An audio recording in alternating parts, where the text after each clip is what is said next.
Bismillahirrahmanirrahim. Assalamualaikum and very good morning to our honorable speaker, Prof. Dr. Nur Hayati So'i, our head of postgraduate studies, Associate Professor Dr. Sheila, and all academicians. Thank you for your time to be here today. I welcome all of you to the College of Engineering Postgraduate Webinar Series 1 for 2023, entitled Effective Postgraduate Supervision. First of all, let's restart our program with Al-Fatiha.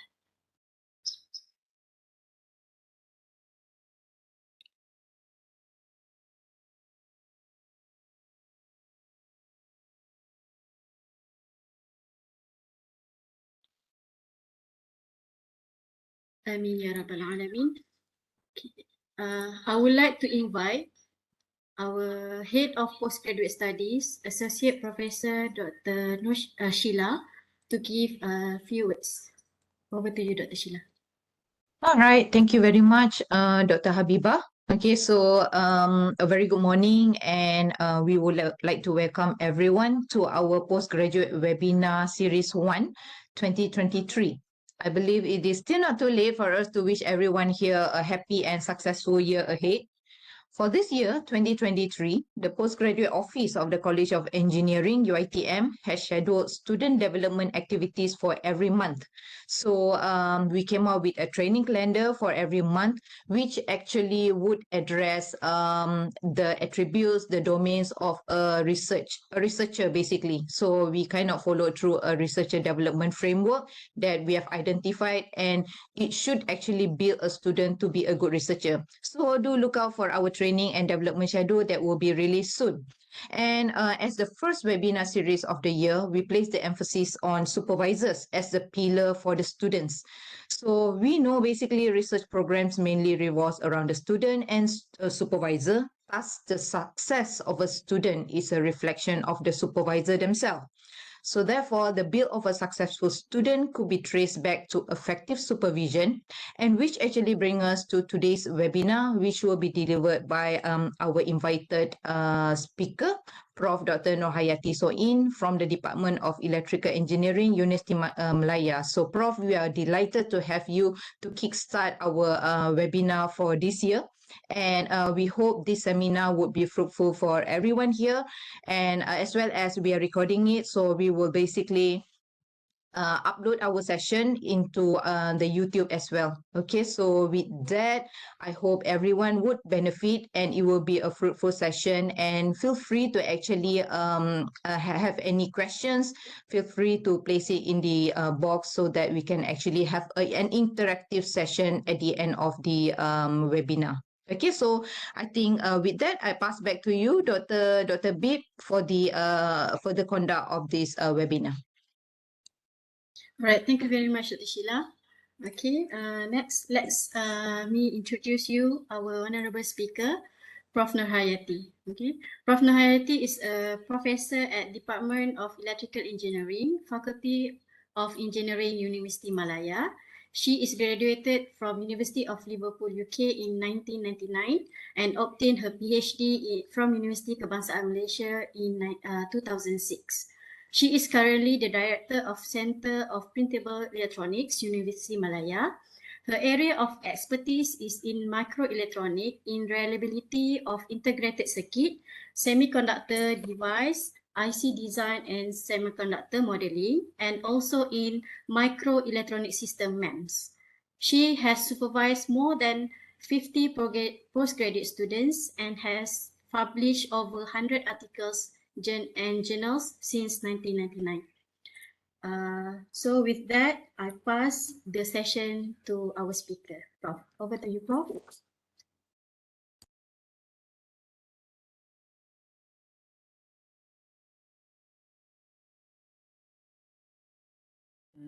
Okay, thank you, Dr. Habibah, for the introduction. Okay, first of all, I would like to thank postgraduate division, led by Dr. Sheila, for this invitation, and also thank you to Dr. Sabirin as well, as he introduced me to this division. Okay, thank you very much for letting me sharing some experience for the practical for maybe for those who are really needs these tips or information. Okay, so I believe that Dr. Bib, okay, Dr. Bib, can I address you as Dr. Bib? Sure, Prof. No problem. Okay, so thank you for the introduction. Yes, I'm actually I started my a journey in research and teaching actually from ITM Shah Alam. Okay, those days started from 1991. Okay, then my second, next journey, I'll join Institute of Malaya. Okay, at this moment, I'm the director of the Center of Printable Electronics, and I'm also the past chair of IEEE Electron Devices. And at this moment, I also have my chair of IEEE Electron Devices, Dr. Sabirin, here. Okay, so I'm okay. Maybe a little bit academic background of myself. Okay, I've been graduated from Liverpool Polytechnics for my first degree, and my master also was from Liverpool John Moores University, and my PhD was from University Kebangsaan Malaysia. Okay, so I'm here actually to share my experience and some tips. Okay, to I would say to my friends. Maybe most of you really much younger than me, and maybe you also now in progress in doing the supervision. It's just that supervision actually is a very unique journey for everybody.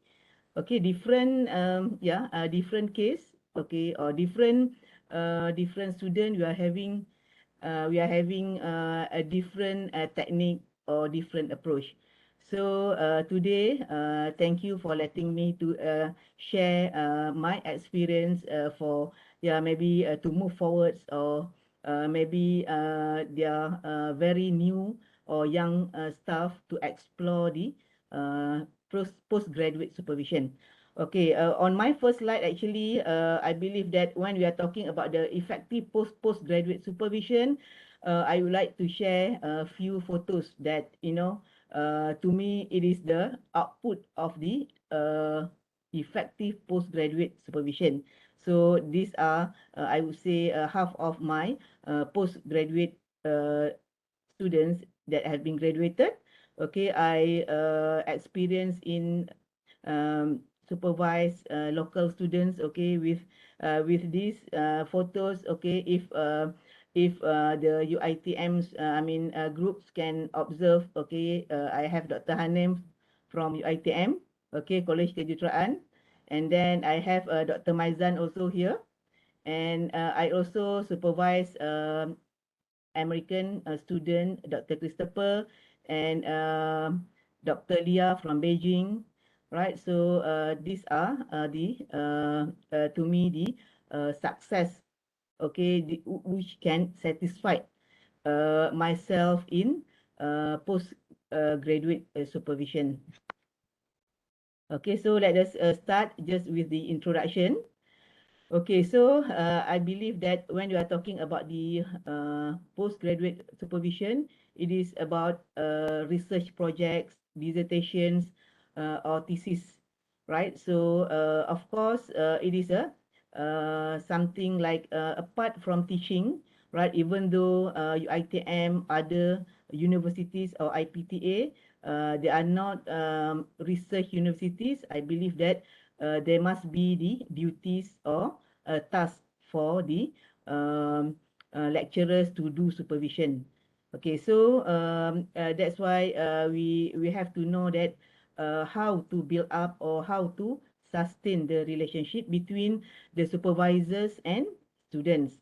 So of course, when we are talking about the research supervision, we want to know whether is it compulsory, right? So is it compulsory in order to have research or postgraduate students, or is it the research grant that needs you to produce the human resource or the manpower for the postgraduate students? So you might have from research grant, you need to have the master and PhD students. But sometimes maybe you have the students just like, yeah, maybe you are very lucky. Okay, people coming to search for your expertise, and they will register as your postgraduate students. So there must be the resources. Okay, of course, we cannot just wait. Otherwise, you won't have the postgraduate students to be supervised. Okay, so as I mentioned just now, supervising postgraduate students is one of the most satisfying things that anyone in higher education can do. So that's why even though if maybe there are some new staff or lecturers, right? They haven't started with supervision, but you must have the positive mind in receiving these postgraduate students, right? So this is very significant to the like yeah, maybe the new lecturers just graduated from their PhD to explore or to extend their research work from his or her PhD project, right? So in helping a new scholar to become an independent researcher actually is a significant achievement. So back to the duties, right? I believe everybody or even the IPTAs, right?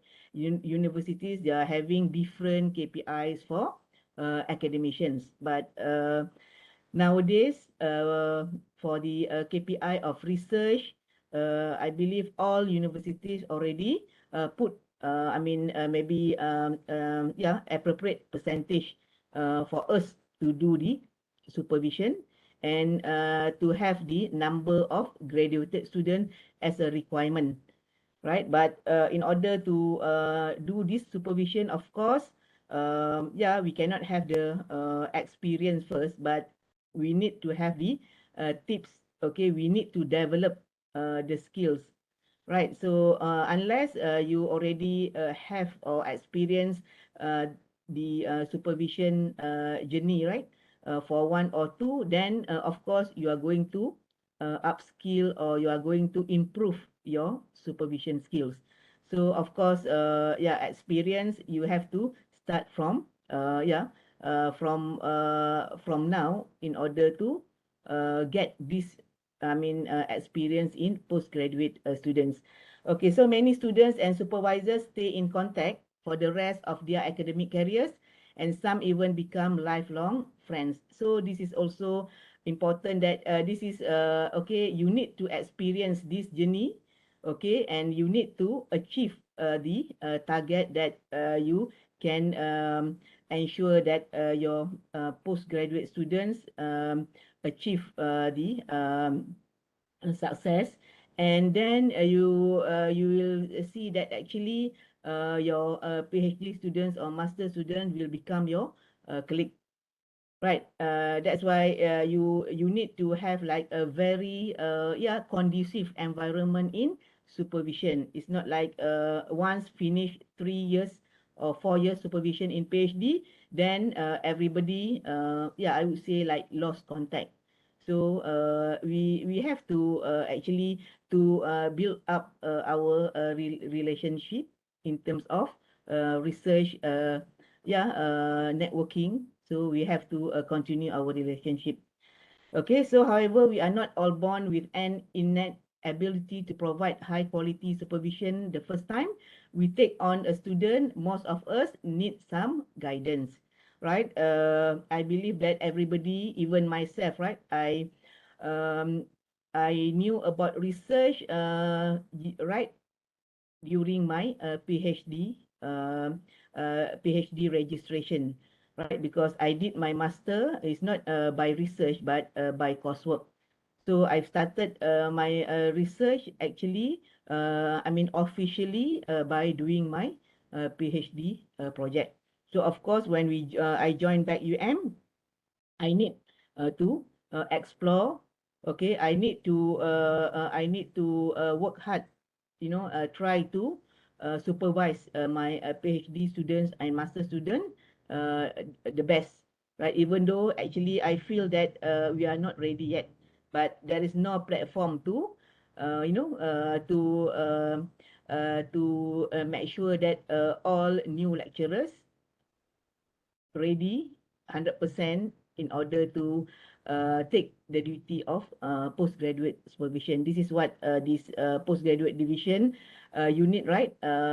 A good effort, right? I believe that a very good effort to have for lecturers, right? Especially for young lecturers to know some tips or to share the practical tips in order to do the postgraduate supervision to run this type of talk.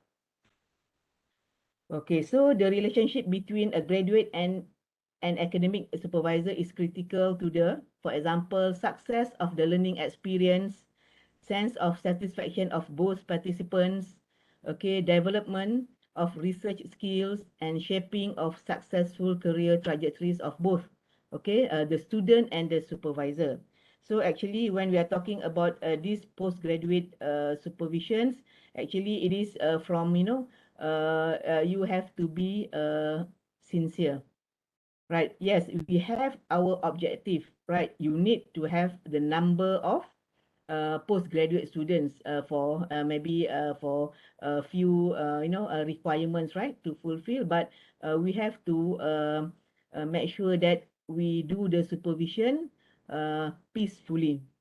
Right, of course, we are rushing, because we are academician. We have not only the duties, teaching duties, we have the admin duties, and then we have the research, activities as well. So you have to more or less make the duties balance so that your students and yourself, okay, will feel enjoyable.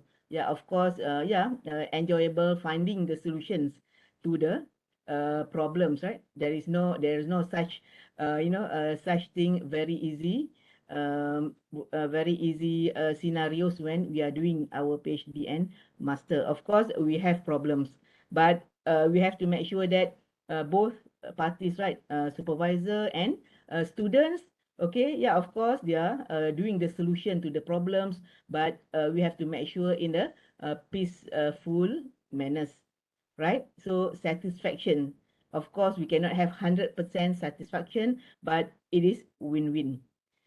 Okay, so in the academy, okay, this is a huge challenge with a little training, okay, of a faculty members, mismatched expectations, and few resources to support the success. So this is the challenge to the supervisors. Okay, as I'm showing here, this is how, okay, when you want to live as a one family, right? So of course, if you are having more than one graduate students, you will feel that your family is bigger, your research group is bigger. So that's why in this this is what it was in 2016, okay, when I'm representing, or I was one of the organizing committee of the IEEE EDS conference. Um, then I make sure all my PhD students and master students join as the participants, right? They have to do the presentation. So that's how we want to make sure that we are in one team. So we appreciate their outputs, right? We need to support them to present, okay, to share their output, okay, with this type of platform. And again, in terms of development of research skills, and then the career trajectories, right? So we do have to make sure that we invite or we go for the factory visits or industry visits or other type of networking. We have to make sure we invite our students to be a part of the team. So with that, they also, they also gain some experience, and maybe they can thought of the development of their career if they haven't been engaged to any of industries yet. Okay, so this is the typical student support networks, right? So of course, for the higher degree research student, okay, the system will have like supervisor, academic support, and then well-being, infrastructure, resources, funding, and then networking as well. So this is what I believe that all universities having this framework to support the higher degree research student. And this is maybe for the young lecturers or new lecturers, right? So differences between undergraduate and graduate students.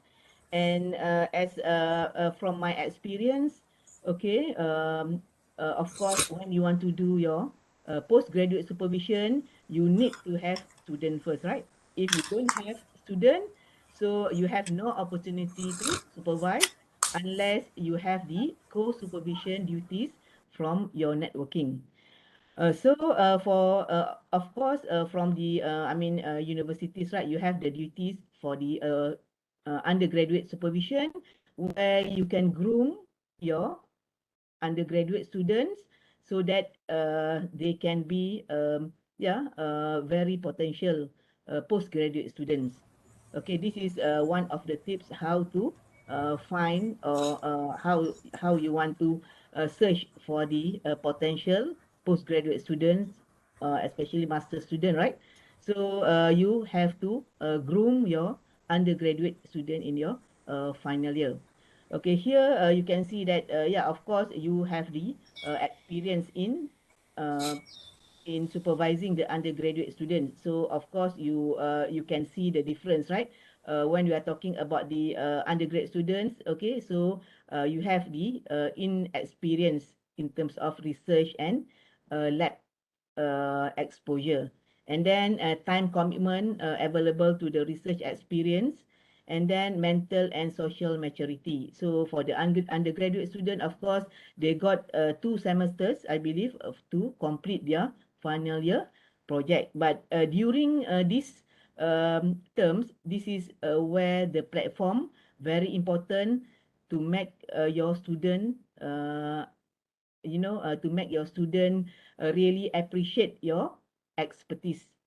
Okay, this is how you market yourself that you are really in your research field, and you have to build up the interest of your students, okay, during the final year project undergraduate supervision, so that they will think that actually doing research is really enjoyable, right? So this is how you want to one of these strategies how you want to get your master student. Okay, so one of the important thing in the beginning, okay, when you want to do the postgraduate supervision, of course, you need to have the, how to manage the expectation. It's not like, yeah, of course, everybody plan very ideal, right? Very ideal. But of course, what you will be facing is actually the non-idealities. Okay, in realities, of course, you can have up and down or whatsoever till you reach the destination. Almost, I believe almost of the those joining this talk already had your experience in the journey getting your PhD. So yeah, of course, everybody have the different or unique experience. But but anyway, we need to make sure that the expectation have to be brief, to the student early in the beginning. Okay, so yeah, this when of course nowadays, if in my case, I would say that every week I'll be receiving so many emails, okay, asking for postgraduate, scholarship, project, okay, interesting in joining me as a postgraduate students. But again, we have to do the filtering in order to entertain all sort of requests. Okay, so for this managing expectation, you need to make sure that your potential students. Okay, of course, we need to nowadays we cannot meet physically. Maybe your potential student is not in Selangor or not in Kuala Lumpur, is away, and we can have like video conferencing, but you cannot they cannot really visit your lab, meet your existing PhD or master students. But of course, we need to do that so that they will feel that actually whether they suits us or not, right? We have the actually as a supervisors, yeah, we have the control whether to accept them or not. But of course, when we see that student as what is the student expectation, right? And what is our expectation as a supervisor? So we need to have the sincere sincere presentation of our expectation, so that our potential student will understand. If just in case they are not very, maybe not happy with our expectation, so they might have to find other suitable lecturer.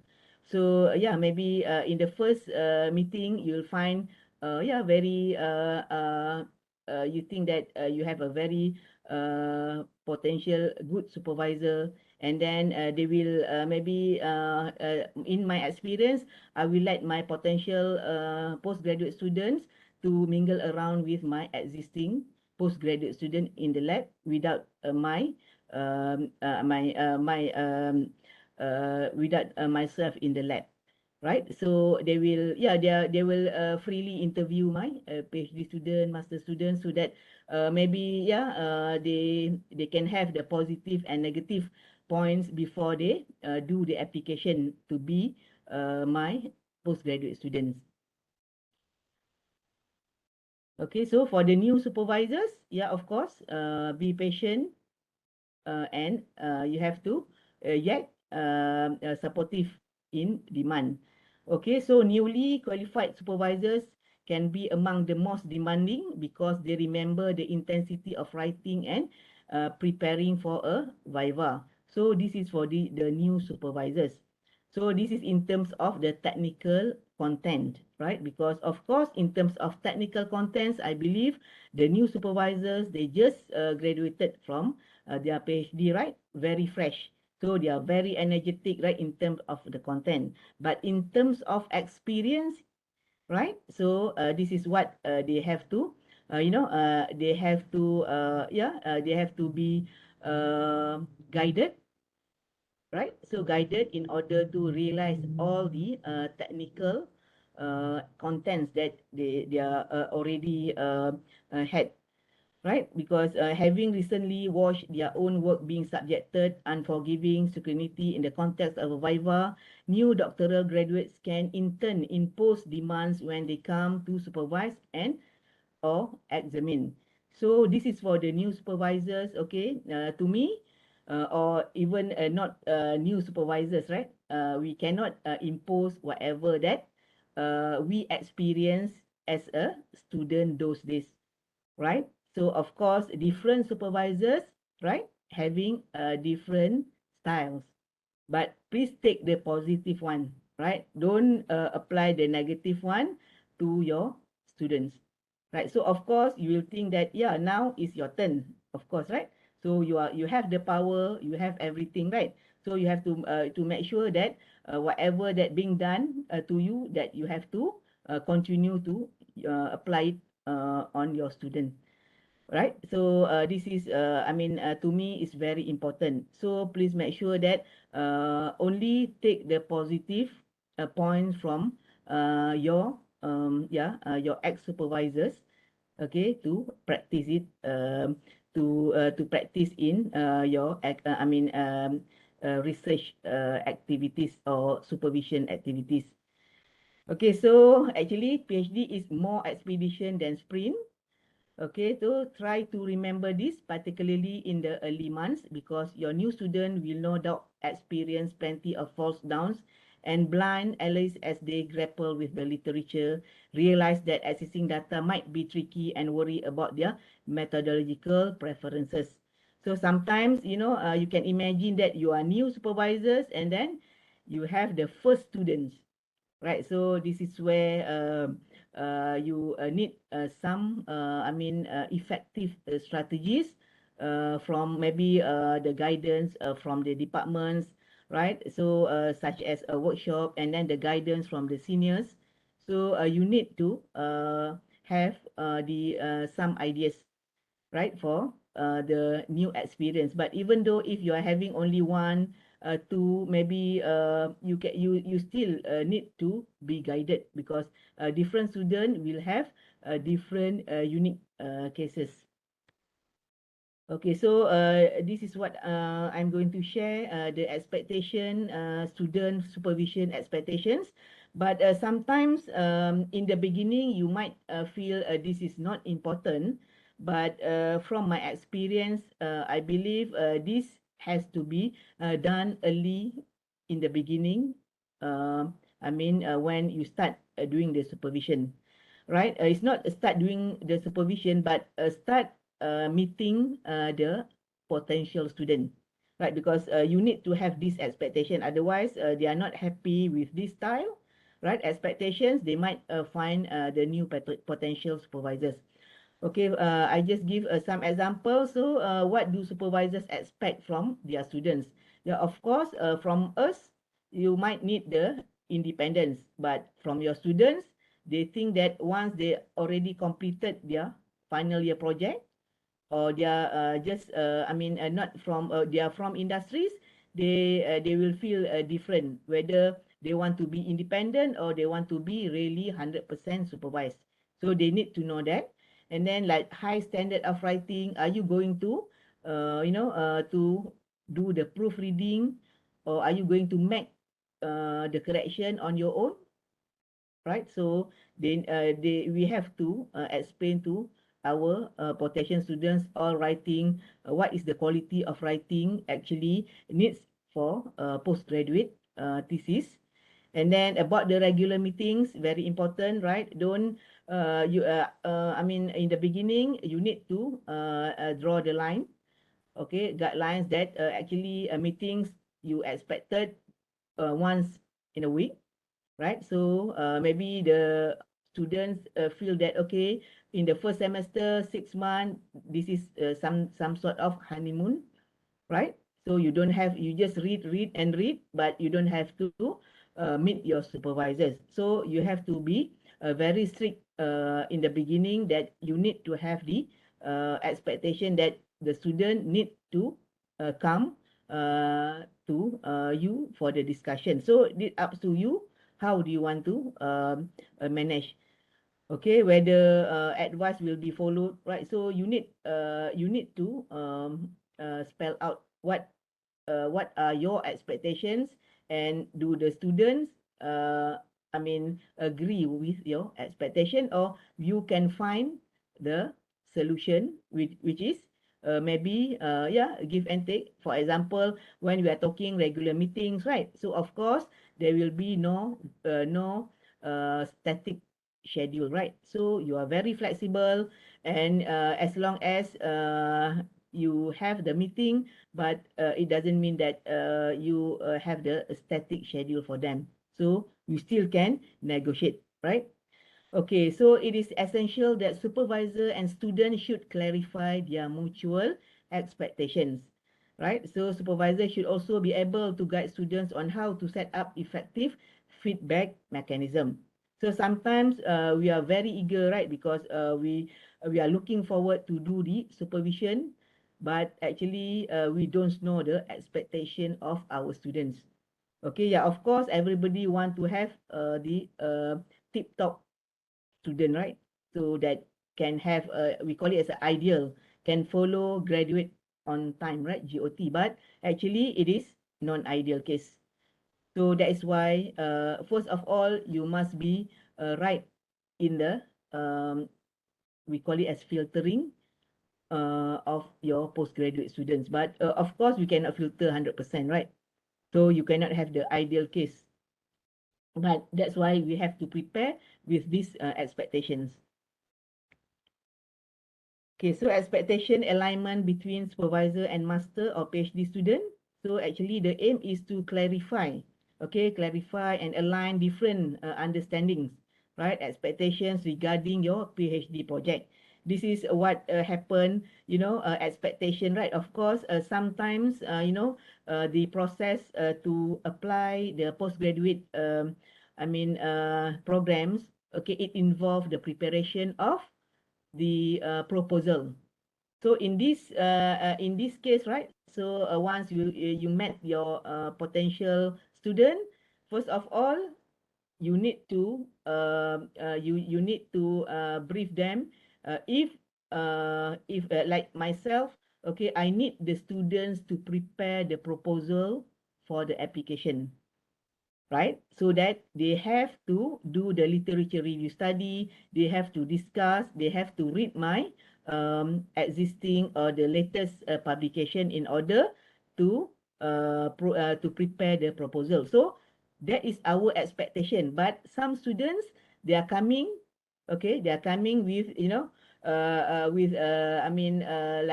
me, they are just finding the supervisors with the proposal, title and proposal. So of course, if you are the, you got the grant, of course, you already got the title of your grant project, but not the title of the PhD project. So with this, you have to guide them, guide them to write the proposal related to our research grant scope. Right. So my expectation, okay, I really need the student to write the proposal. Okay, of course, it's not one shot. They must be there like a few weeks, okay, to be guided to write the complete proposal. But this is very important because I want to see whether they are very serious to join this postgraduate student or not. Because especially for the grant, right? That we support them in terms of financial. This is very important. Okay, then next aim is to prevent misunderstandings and discrepancies during the PhD project. Okay, so this is again, you have to brief the student for the expectation, right? Whether all project, are you going to do it in experiment for experiment? Is it for simulation? Is it for modeling that involves so many mathematics that or is it the project related to so many programming?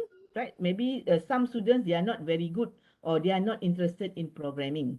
Right, so we need to say that, okay, your project actually needs 20% programming. So maybe they are not very keen on 50% or 70% of programming, right? So that is the expectation.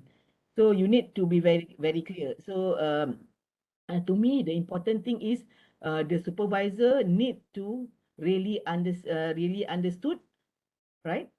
What would be the project for the students. It's not when new student coming or the potential student coming, you just ask them to read and read. But supervisors actually need to read more than the potential students. Okay, so that is what the important of the expectation alignment. So maybe over here you can see, right, your potential student, their expectation are very happy. My supervisors is very lenient, very, no need to see even for one semester, the supervisor can give very good progress, right? But actually in maybe that is for the first impression when he or she met us, for in the first time. But later when they join, then they'll see that we are pressing, actually they are already got the target, very high target. That's why in terms of expectations, you need to also discuss about the terms and conditions of the offer. Okay, offer of the program. Let's say if in UM, right? If in UM for the master, for the PhD students, in order to submit the thesis, okay, we must have the high rank journal ISI journals published. Then they can submit the thesis. That's what the student, before they got the offer letter, they don't know, right? They don't know in UM they have to produce that high rank journals, then they can submit, right? But actually their expectation actually, right? They feel that doing PhD they don't have to publish, right? They don't have to do the a conference. To me, conference is much, it's not so difficult as writing or published in high rank journal. So they feel that not very hard, right, to do the conference proceeding to present. But in terms of journal writing, they are not very happy. If conference, of course, you can go to the conference and then you can do networking, right? You are very enjoy making the meeting new friends, right? But journals is different category. So some students, they are not they feel like very stressful in preparing the journal. So that is the expectation that we have to discuss with our potential students. Okay, so of course, in our expectation, right? So early alignment of expectations between supervisor and our potential, or to me, I would like to have like a potential, right? So even as a potential before they doing the registration, we can we can discuss about the expectation. But once they join, yes, we can still discuss about the alignment, because we have to realignment, right? Realignment, because it's not static, but because we don't know our student 100%. So once they join, see, we know that actually they are they might have some issues. Maybe they are not good at this, they are not good at that, right? So then we have to realign. Okay, so here actually, if you want to practice, you also can have like expectation sheet, and then we can write, and then we can agree together, and we can have them something like the agreement, right? You can provide with the expectation, and then they agree, they're happy to accept, and then they can make the endorsement. Because later, if anything happen, we can discuss again with the expectation sheet, whether maybe they already forgotten about the expectation, right? So that is the something that to make sure the student aware about their responsibilities. Okay, so for the identifying common mismatch in expectation between candidate and supervisor, yeah, of course, actually this process is not taking such a long, a duration. It's just that when you identifying your student, when you start your supervision, you need to consider this, right? So of course, just for the after first, second, and third meeting, you cannot observe. Okay, you cannot rectify what are the issues, right? So that's you need to you need to have the dynamic, okay, expectation. It's not static, because you have to you have to match the current situation, right? Maybe sometimes, okay, for example, in myself, right? You don't have first of all, the potential student want to join you, first they will say that actually they don't want to have the financial support. But once they registered, actually they are having problem in financial and the registration as well. So at this particular point, you need to, you will try your best to find the financial aids to the student, right? So that then it is very dynamic to the expectations. Of course, the first expectation sheets you said we said that we don't support him, and the student said that they got the financial support from maybe from family or from other resources. So this is what we want to have the dynamic and change over time. Okay, so this is more or less, I believe all of you already experienced this, or maybe you already skip a few steps of in this diagram, right? So of course you have the start and then halfway there writing up and up to PhD Viva. So of course all of this, right? You need to have the very good or very smooth journey. That is ideal. But of course, when you sometimes you it based on your knowledge, skills, okay, abilities, to make sure the journey, whether the journey is very smooth or not. Right, so you have to in terms of this, okay, you have to up skills, okay, while doing the supervision. And then for the student, of course there are many roadblock, right? So again, you need to have the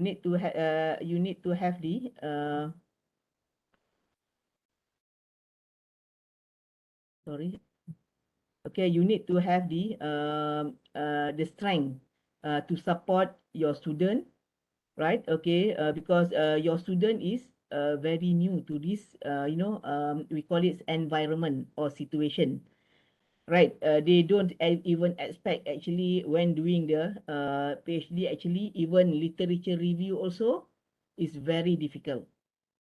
Right. So that's how every stage of a PhD, right?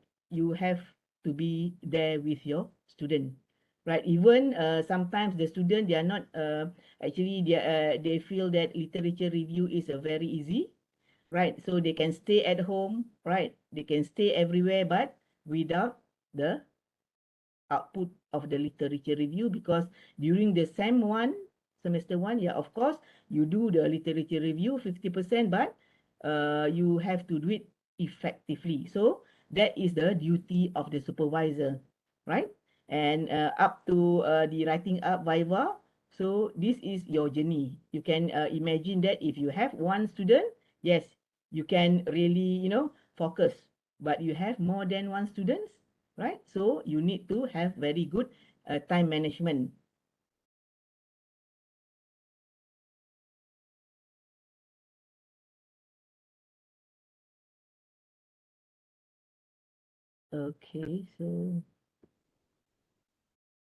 Okay, so actually when we are talking about the stages of PhD, it's not only up to PhD Viva, but even during the Viva, yes, we as a PhD, postgraduate supervisors, yeah, of course we are very positive, and we expect that our students pass the Viva, right?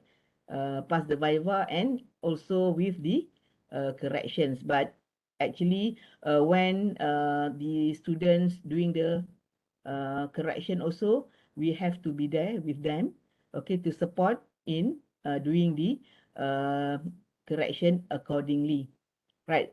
Up to the final submission. So our duty is actually up to the final submission. We have to always support our student. Okay, so I'll go to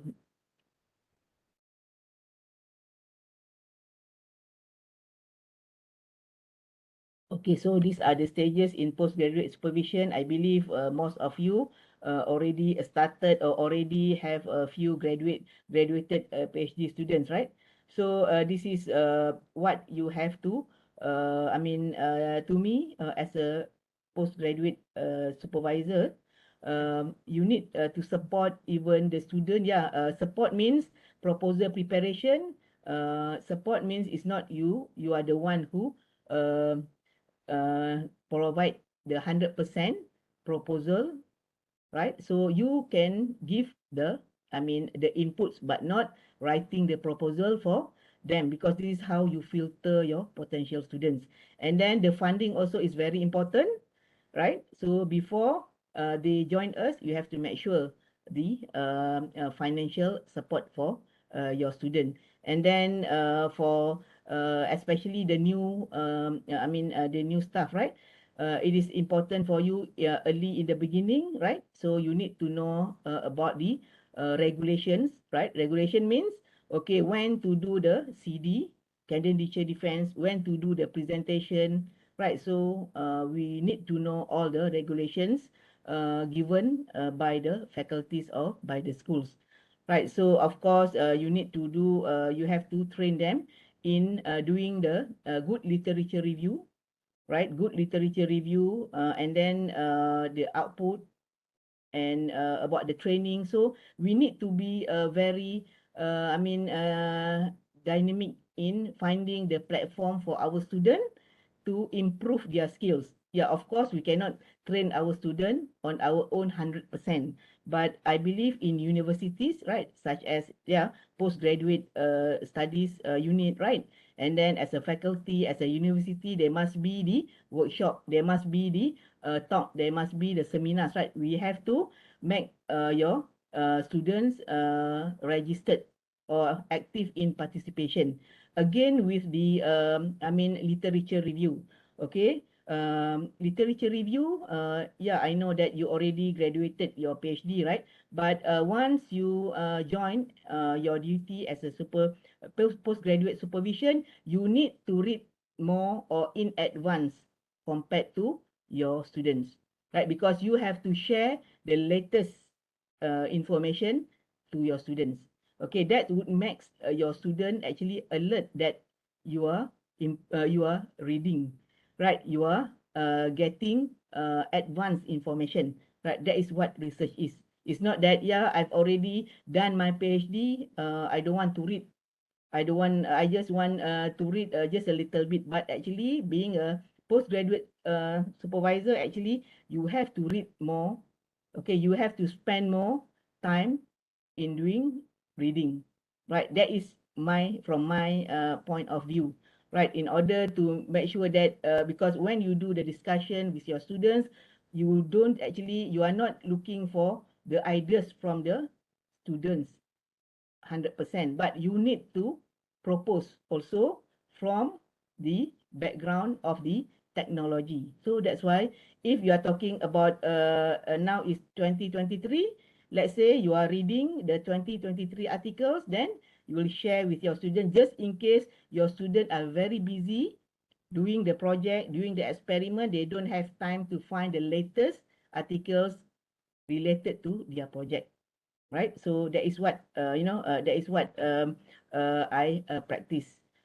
Okay, so this is what I've discussed up to the viva that we have to support our students.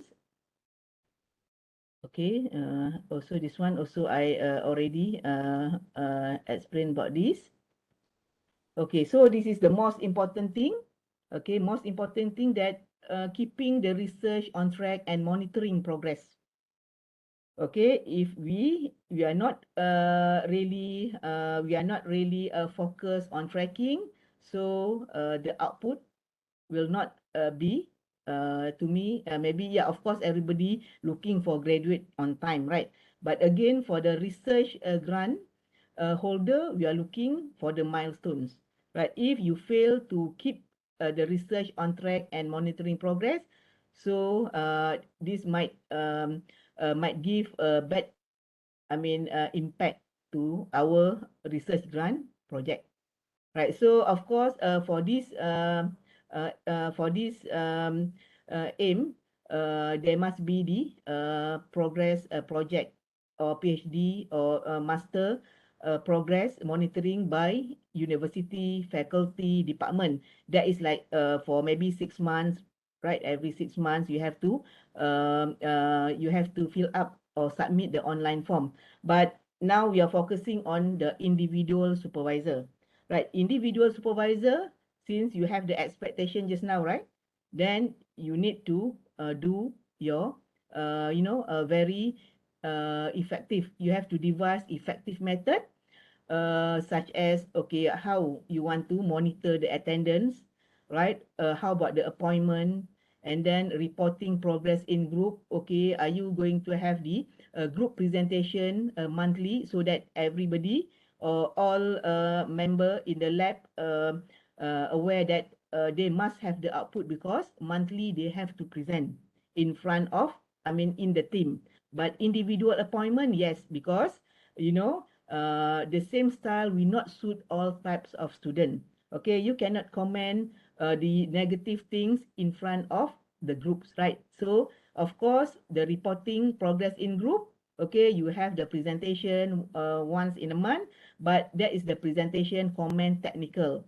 But if you want to talk something about the issues, right? Then you have to give them the different appointment. So let's say if you are talking about, once you already on track to doing the supervision, you know the category of your student. Maybe some students, they need a regular appointment, right? Maybe you need once a week, right? Maybe they need twice a week. Those who are really wanted, that we need to see them maybe every day, you have to do that monitoring in the beginning. Or sometimes the students, the students would sincerely ask for appointment every day, because they want to they want to discuss the results every day. Because before they continue with the experiment, they need to discuss the results, so that they are really, they are really confirm with the results, then they can proceed. So you are the one who manage this.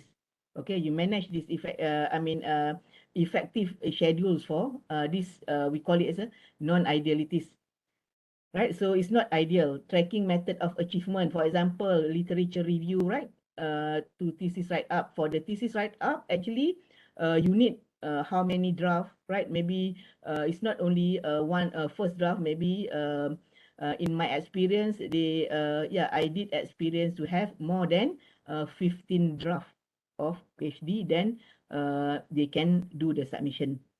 Right, so that's on tracking the monitoring progress. You have the Gantt chart of the student. You need to the individual student must have the timeline.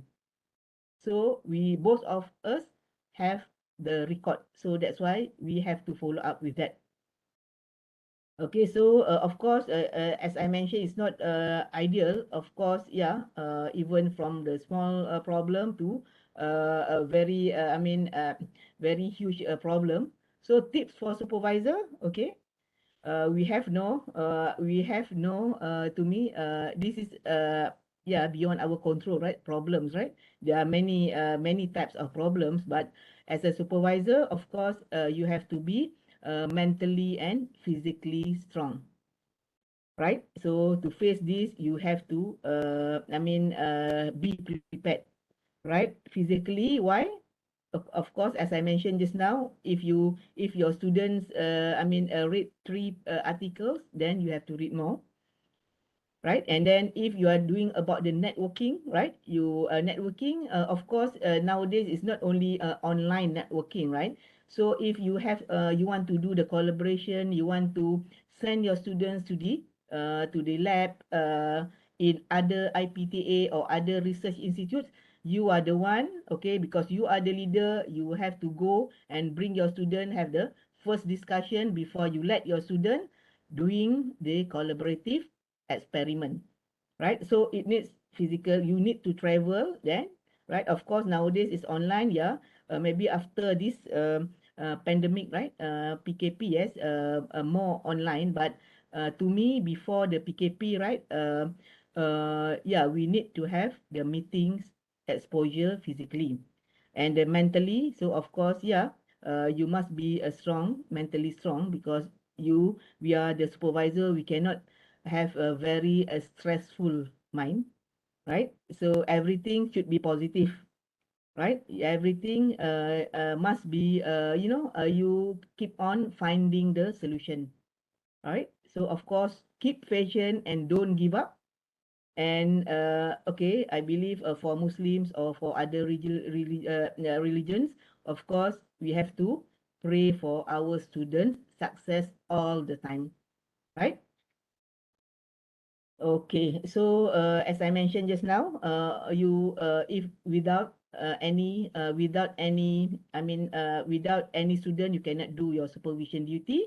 So first of all, you have to make sure you are visible, okay, to your networking.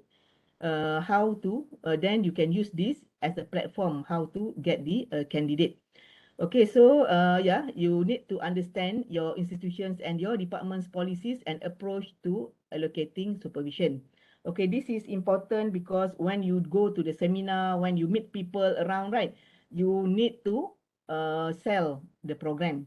That when you sell the program, then you need to know, okay, your PhD program is for 3 years. Or what is the regulations? What is the regulations or requirements for PhD students? Right, so that is you have to know, because you have to sell the program, then people will understand and they will have interest in joining. And then marketing yourself. Okay, first of all, you need to market yourself.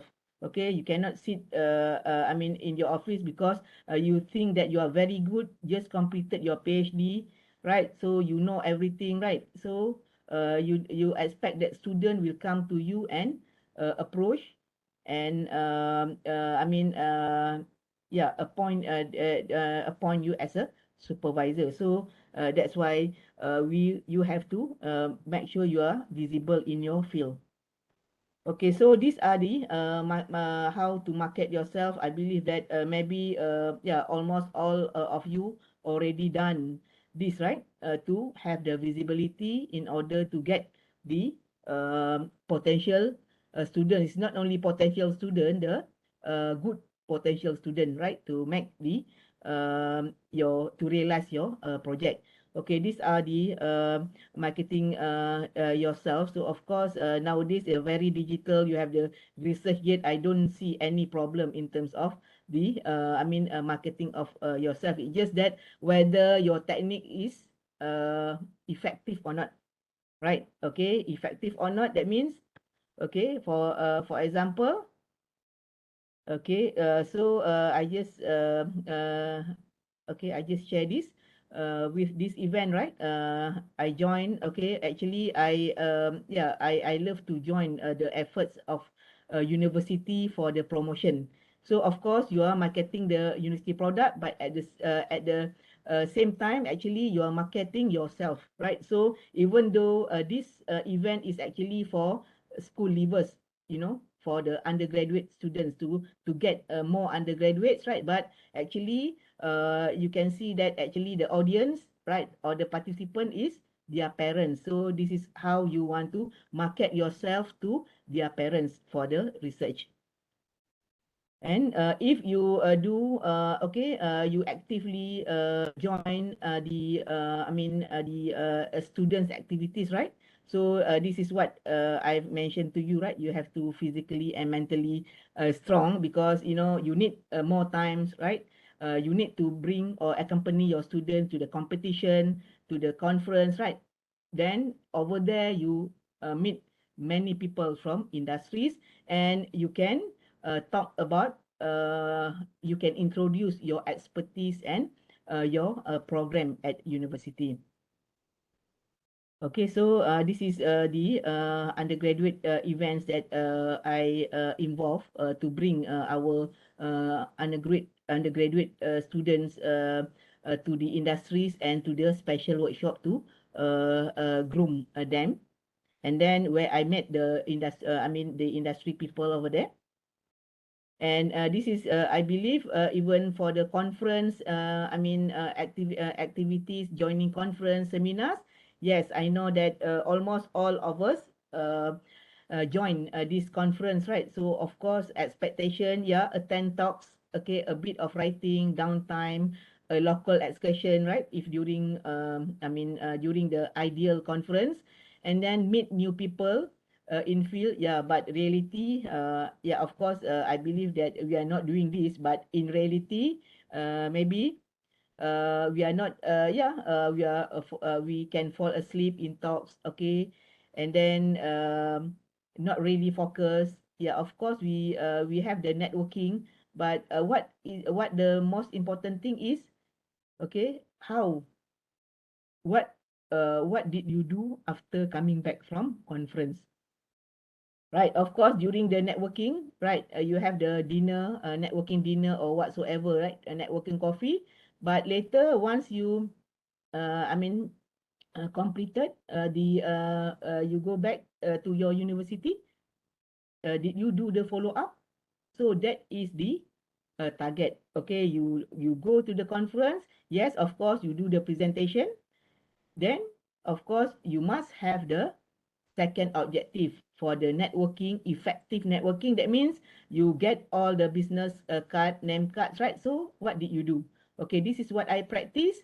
Okay, when I got back to I will email them, and then I will say, I will introduce them to my research activities. Okay, that's why, of course, in the conference, in the prestigious conference, you meet the professors, right? The prominent professors in your field. So that's why you have to introduce yourself, your activities to them, because they are not, they don't know us, right? They are not going to approach us in Malaysia, right? So that is what, to me, what we have to do is the follow-up communication. Okay, so just as I mentioned just now, yeah, of course, you cannot do only the academician work and the researcher. You have to join the, the professional society as a. I'm from electrical engineering, so I've joined IEEE and for specifically Electron Devices Society for the visibility of myself in this field. Right, so I've started this as a presenter of the conference organized by this IEEE Electron Devices Society, and then I get get a good team networking and active in this Electron Devices Society till I been elected as a chair of the EDS for 2019 and 2020, and I also being elected as the chair for the conference that I've been joining as a presenter maybe I believe 20 years ago, right? So this is how we want to be visible to our field. Yeah, of course, you have got your grant, everything, right? But in terms of society, okay, in your field of specialization, you have to be active in order for the visibility of yourself as well. Not only yourself, but for your team, okay, for your postgraduate students as well. Okay, so joining a professional society, okay, you have networking, not only local. This is where I've been to Bandung to visit the IEEE EDS Indonesia. So with this is our team. Okay, you can see we have Dr. Azrif and also Dr. Mai and Dr. Sabirin. So we are very active in promoting our EDS locally and internationally. Okay, so recruitment of research students, right? So of course, this is what I've mentioned just now. You have to find the students, and you have to understand the systems and policies of your department. Then you can do the recruiting. Okay, so what type of supervisor are you? This is the one that to me it is very important for your potential students to be expected, right? So supervision in the academic context is a process to facilitate the student becoming an independent professional researcher and scholar in their field, capable of adapting to various research arenas, whether in university or industry based. Okay, so this is your duty. And of course, this is what you have to deliver to your student, and later your student will adapt this and they will practice this when they are back at their institutions. And yeah, I believe that maybe this is only four phases, right? Four phases. Whether how do you want to categorize yourself, right? It is important to remember that the same style will not suit all types of student. So you have to be very dynamic, or maybe you cannot sacrifice, right? Okay, you need to really you have the style that you cannot change. Okay, you are very static, but maybe your student are very happy with your style, is okay, no problem, right? It's just that for a potential student, of course, yeah, maybe they are looking for these very happy faces, or these looks every time groaning, right? So smiling, or maybe the style that you are having, yeah, not if depends on the face, it's not very happy, but you have a very good heart, right? It doesn't matter. Or maybe you are the style of, yeah, looks not very friendly, but actually good heart, right? Maybe there are so many categories, right? But again, this is how you want to engage your potential student, and how do you want to manage your students, because of course we have the control to our students, but we want to have their enjoy doing research under our supervision and manage to graduate. Okay, you must have the targets. Of course, the targets, you the student needs to graduate, yes, but the journey is different, right? Are they happy? Are they very stressful under your supervision? Okay, that makes the difference. Okay, so this is the one that I'm sharing just now, that you for the recruitment. Okay, you have to do the networking, you have to be very active in being visible, visit industries, and then involved in competition. Okay, so this is just, I just share the activities that I've practiced in my team, right?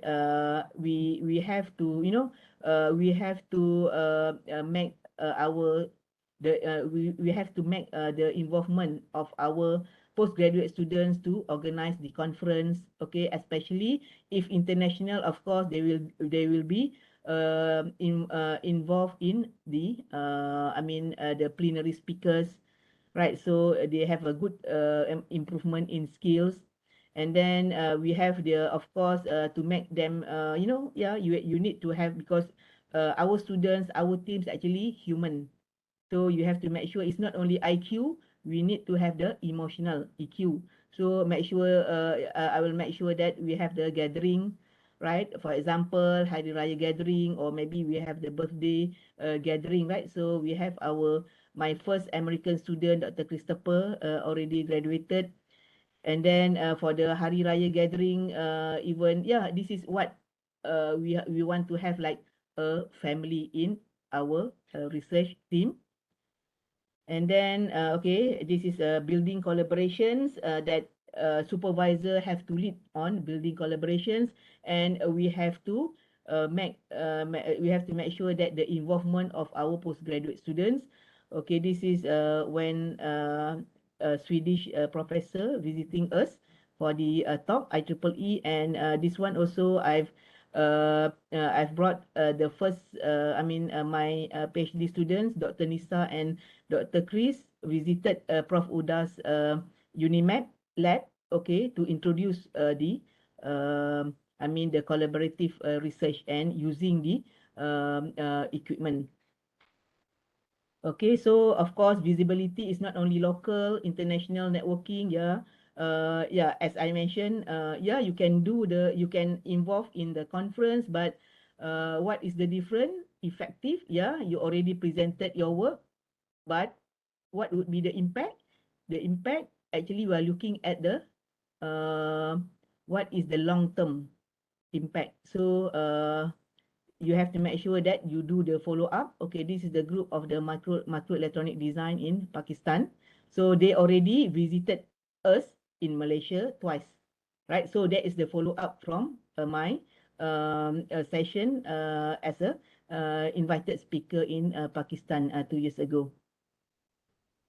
Okay, so this is the latest that my group organized the international conference in Kuala Lumpur. So I've been meeting the invited speakers from Serbia, from Italy, and I've invited them immediately for the following days to visit my Center of Printable Electronics in University of Malaya, and we already got the discussion and the potential collaborative works to move forward.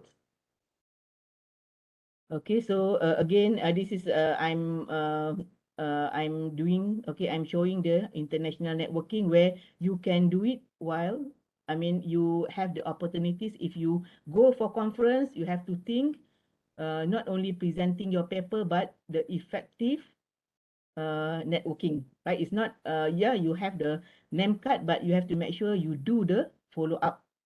Then you have the, the continuous networking. It's not only, one off.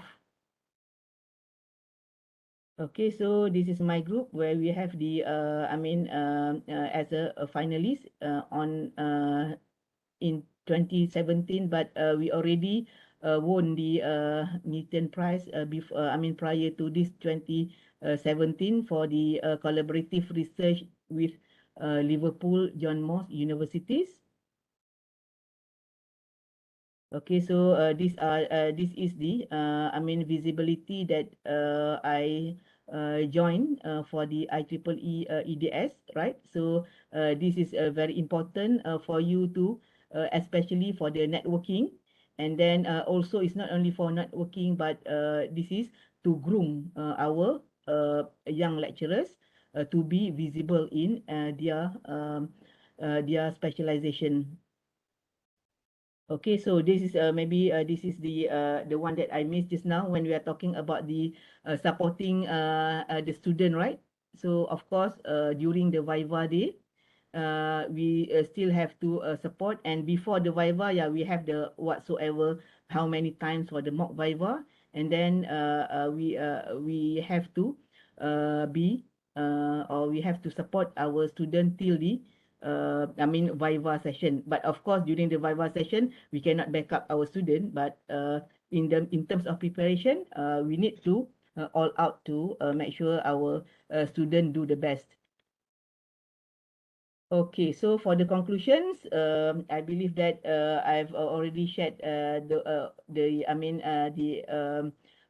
inputs that I've been practiced. Okay, so I would conclude that the quality of postgraduate supervision takes a variety of forms and approaches and is largely determined by the research experience of the supervisors as well as a multiplicity of constraints.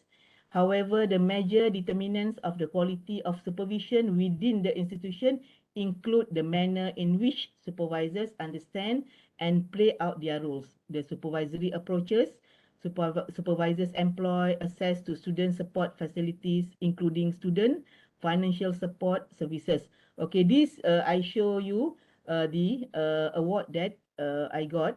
As a supervision, the MIMOS Prestigious Award to my first PhD student, Dr. Sharifah Fatmadiana, who now being my colleague at UM.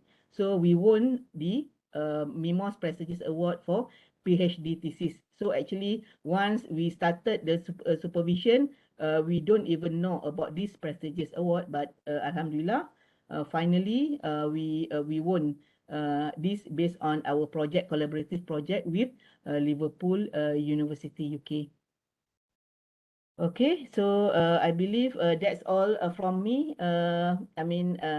Today. So I open for question and answer.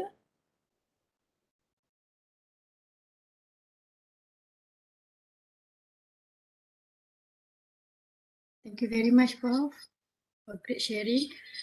So there is one question from the chat box. So I will read for you, Prof.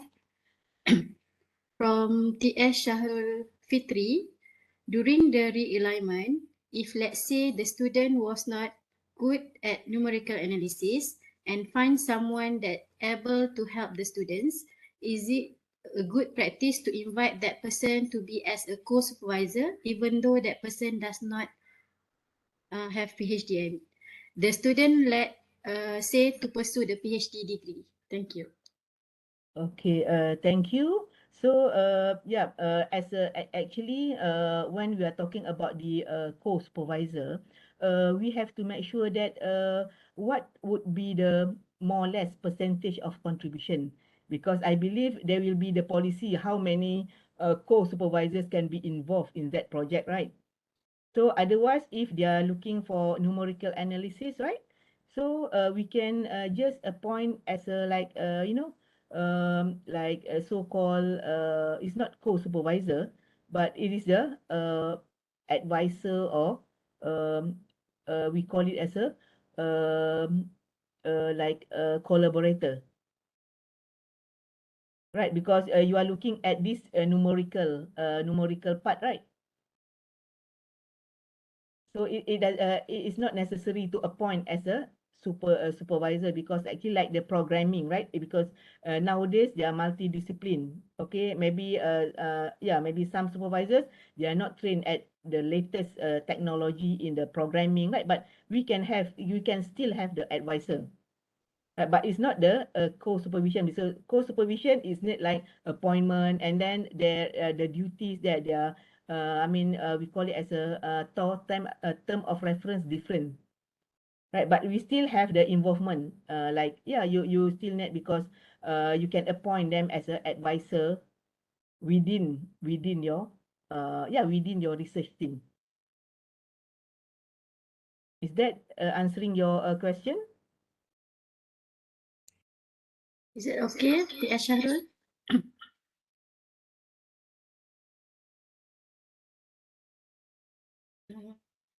Biasanya menjawab tu.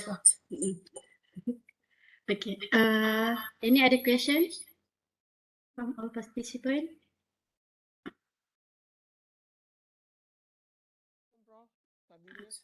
Prof, nak Salam, tanya. Dr. Mak Sabirin, soalan?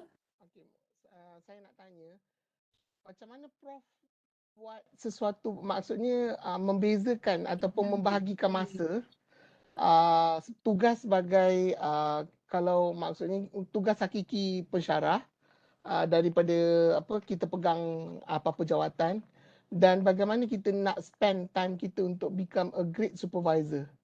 Macam mana you allocate masa dalam ialah memegang jawatan, at the same time adalah menjadi supervisor. Sebab saya nampak banyak prof buat bila menjadi supervisor. So macam mana you allocate your time? Terima kasih. Okey, terima kasih Dr. Sabirin yang ialah saya faham ya, kita berkhidmat sebagai pensyarah, stroke researcher, stroke admin ya. Jadi memang terlampau kalau nak cari-cari masa, kalau nak rasa ada masa yang orang kata masa yang terluang tu susahlah kan.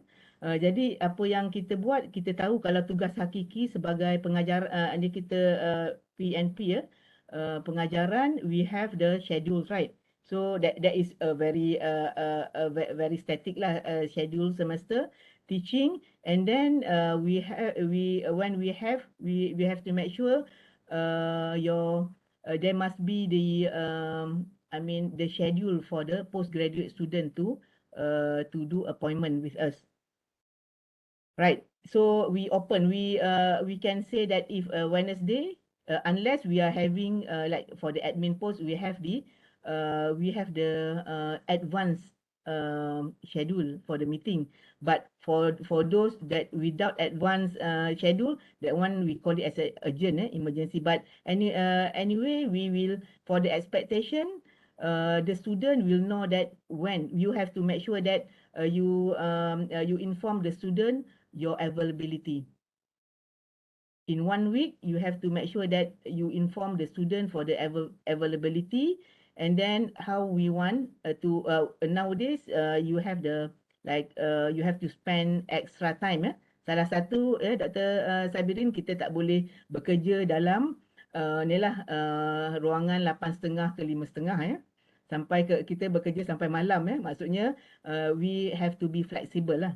Yang ni tak boleh tipu lah, kata saya cukup pukul 8.30 sampai pukul 5.30, but especially the flexibility we can do the appointment with postgraduates during evening, but we try to squeeze during weekdays and during the office hour. And then about the visibility, again that one also we have to adjust to reserve our time, right? Let's say for the visibility for the industrial visit, we want to conduct workshop. Of course, you need the proper arrangement, right? But I would say that like 8:30 to 5:30, actually, we have to go beyond that,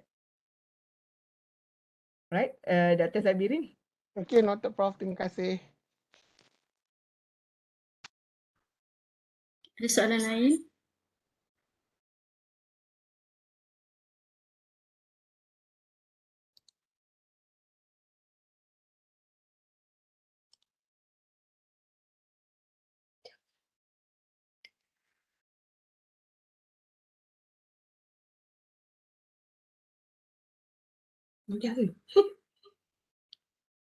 Any question? Atau semua Any dah ada question? ramai, mungkin dah ramai yang ada graduated student, tahniah. Partisipan boleh juga tulis soalan dalam chat box nanti saya bacakan. Ada soalan lain? Berapa kali Prof berapa kerap, how frequency Prof daripada perjumpaan Prof dengan student dalam masa tempoh seminggu sekali ke ataupun sebulan ke, macam mana selalunya Prof atur? Kalau mengikut kapasiti masing-masing pasal ada ketika yang diperlukan seminggu sekali. Ada ketika sebulan sekali, tapi itu physical meeting lah. Tapi maksudnya kalau lagi segi komunikasi through email, through WhatsApp tu memang sometimes memang hari-hari lah. Maksudnya kita punya kita tak boleh once my experience student dia kena sentiasa berhubung dengan kita lah. Kan walaupun kita tak jumpa fizikal, maksudnya kalau dia dah hilang rasa-rasa rindu tu kan, you kena say hi lah. Jangan sampai kita rindu lah, kata rasa macam dah rindu lah seorang ni kan. Tu maksudnya saya memang ada list student saya dan saya akan say hi lah. Takut dia all ada problem ke apa kan. Kalau dalam seminggu macam tak ada apa-apa, tak tahulah dia buat apa ke apa kan. Tapi kita kena kita kena track lah. Okay, Assalamualaikum Prof. Salam. Recently lah kan, kebanyakan kita di PG office lah, postgraduate office, banyak menerima macam student kita ni depression, stress. Kita sebagai supervisor ni apa peranan lah, especially untuk menangani ataupun nak motivate our student. Sometimes macam reason untuk depression tu mungkin kita tidak melalui fasa-fasa macam mana diorang menghadapi sekarang. So mungkin kita buat research dulu, we are not facing the same situation kan. Sebab sometimes macam saya sendiri bila ada student yang datang jumpa, so kadang-kadang kita pun macam susah juga nak memahami keadaan, kenapa you depressed, kenapa you stress. Pada kita, mungkin pada zaman kita dulu, pada kita benda tu bukan benda yang triggered ke arah depression tu, tapi pada mungkin current generation sekarang ni mudah triggered lah dengan kemurungan, something like that Prof. So boleh Prof bagi advice sikit, we as a supervisor macam mana should be kita advise kita punya supervi lah. Okay, thank you Prof. Okay, terima kasih Dr. Siti Hamidah. Memang kalau nak kira nampak zaman makin lama makin maju dan makin lama stres tu makin laju lah. Ya, nampak gaya. Jadi macam ni misal kata ya, kita tak tahu first kalau saya tackle, saya akan tengok sebenarnya progress kerja dia tu macam mana. Kan kita as a supervisor sebenarnya adakah stres tu yang menyebabkan dia tak boleh progress ke apa? Kan misal katalah kan, jadi kita kena discuss lah.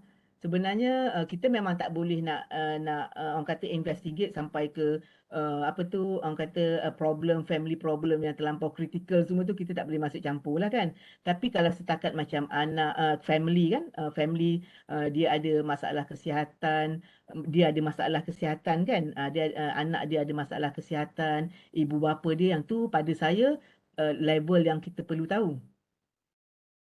Ya, jadi kita try untuk macam mana kita kena tahu apa situasi yang first kena ambil tahu apa situasi. Ya, kita bukan nak tahu kita tak bagi tahu siapa salah kita bukan kita panggil inilah coach ke mentor ke ada sijil yang nak sampai ni kan. Kita nak tahu situasi dan kita cuma bagi inilah propose solution.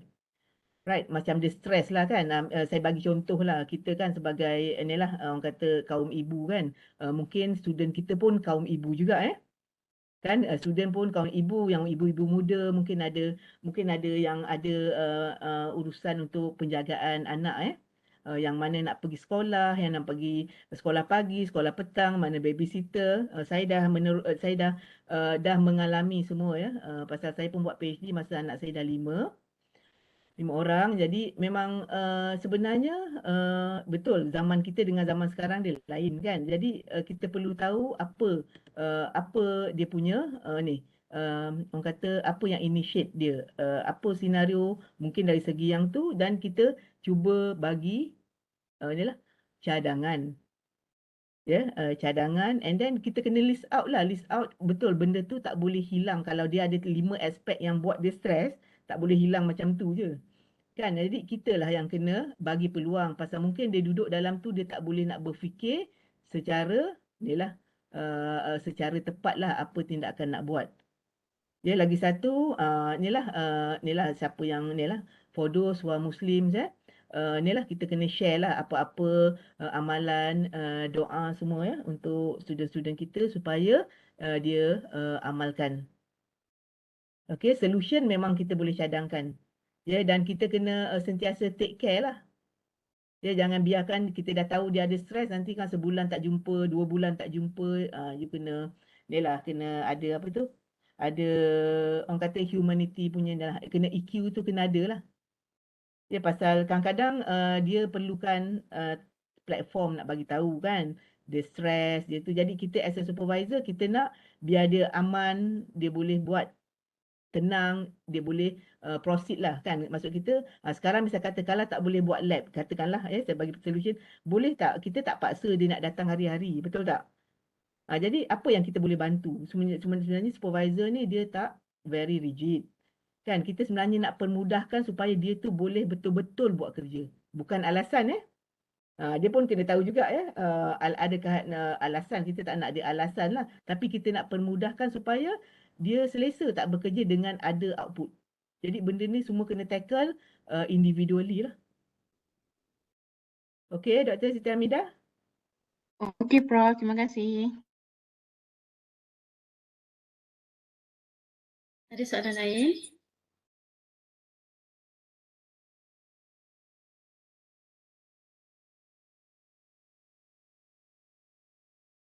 Okay, mungkin satu soalan ada daripada saya, Prof. Okey. Macam mana kita nak encourage new lecturer untuk macam mana dia nak tarik pelajar untuk join dia bawah dia lah, supervision bawah dia. Sedangkan pensyarah baru ni dia ada limitation, macam tak ada grant lagi, tapi dia berminat untuk ada pelajar di bawah supervision dia. apa nasihat Prof lah pada pensyarah baru. Ya, betul, penting ni Dr. Bib. First saya nak bagi tahu ini salah satu yang level department atau inilah school ke college saya pun dah tak structure pun saya dah confused. Okey, kalau level college kan dia mesti ada satu polisi yang kena ada mentor mentee lah. Ya, mentor mentee maksudnya senior dia mesti akan co-supervise dengan junior. Kena pastikan semua junior akan ada co-supervision duty.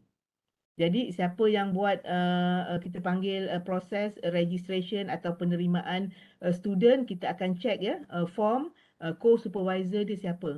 Jadi co-supervisor kita kena pastikan dalam bidang dalam bidang tu kenalah kan dalam bidang, tapi kena co-supervise yang junior lecturer. Tu salah satu yang pada saya senang nak efektif pasal tu memang rules lah. Polisi kan. Jadi nak tak nak you memang dah duduk dalam sistem as a co-supervisor. Jadi senior akan train. Sebenarnya kalau tak ada sistem pun kita boleh buat, tapi bukan semua akan buat ni . Jadi pada senior yang betul-betul berminat untuk groom new lecturers, dia akan buat. Tapi mungkin ada senior-senior yang dia very busy dan dia tak berminat untuk groom, dia tak buat. Jadi kalau kita buat polisi, maka senior akan attach dengan junior. Right, secara rasmi . Dia bukan maksudnya dia bertanggungjawab. Senior tu adalah bertanggungjawab untuk groom. Jadi bila dia sama-sama supervise, kita sama-sama dia akan tengok cara kita supervise.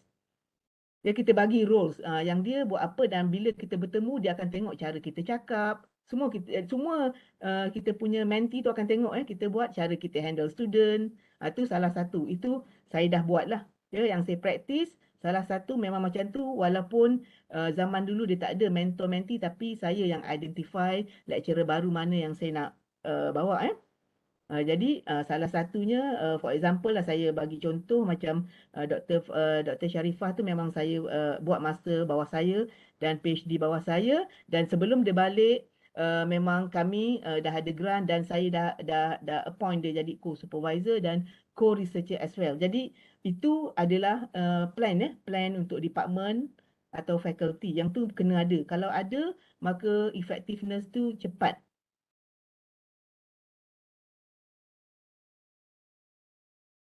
Lagi satu kena buat visibility lah, you kena market jangan duduk diam-diam you balik dengan PhD student yang bagus, project yang bagus, tapi you diam-diam orang tak tahu. Tapi salah satunya you kena buat volunteer technical talk.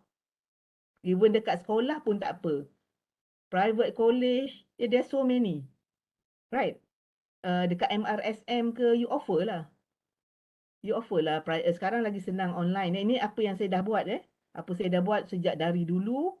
Memang those days saya start dalam MEMS teknologi, batch yang pertama Bila saya balik ke UM, saya introduce master program yang ada subjek MEMS, dan saya buat projek dalam MEMS, grant FRGS start ada MEMS, dan kita kena visible kan. And then networking pun kita dah start buat talk on MEMS technology di IPTA lain, IPTS dan sekolah as well.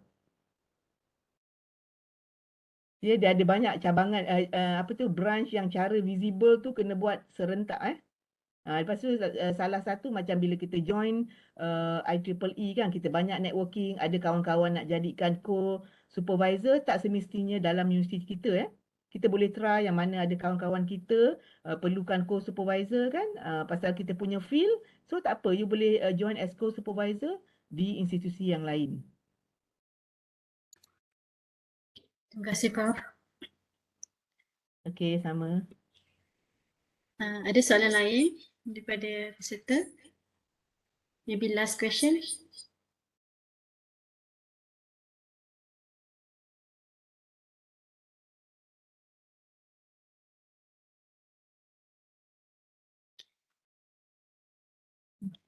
So, saya rasa tak ada dah soalan. Okey, saya nak minta semua peserta untuk turn on kamera untuk kita ambil gambar. InsyaAllah.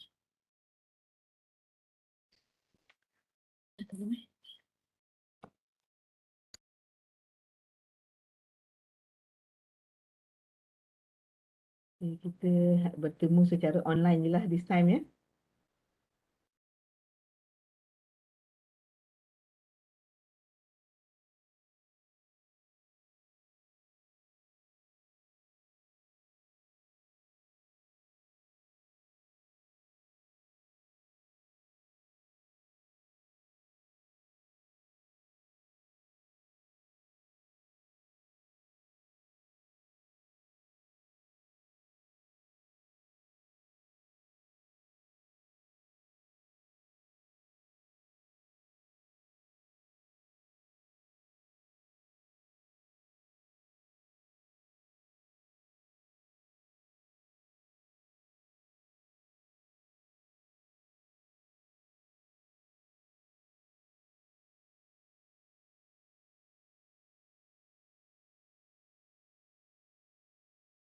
Alright, terima kasih semua. Okay, on behalf of Postgraduate Studies, sekali lagi saya mengucapkan jutaan terima kasih kepada Prof. Nurhayati kerana sudi menyampaikan webinar yang sangat bermanfaat untuk kita semua. Dan terima kasih juga kepada semua peserta yang hadir pada hari ini. Kita akhiri kita punya session dengan wal as dan tasbih qasar.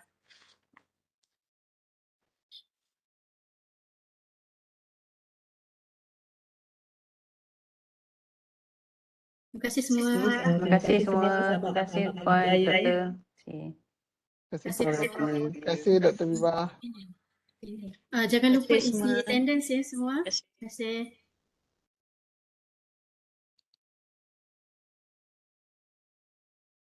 Nanti text lah Prof. Thank you.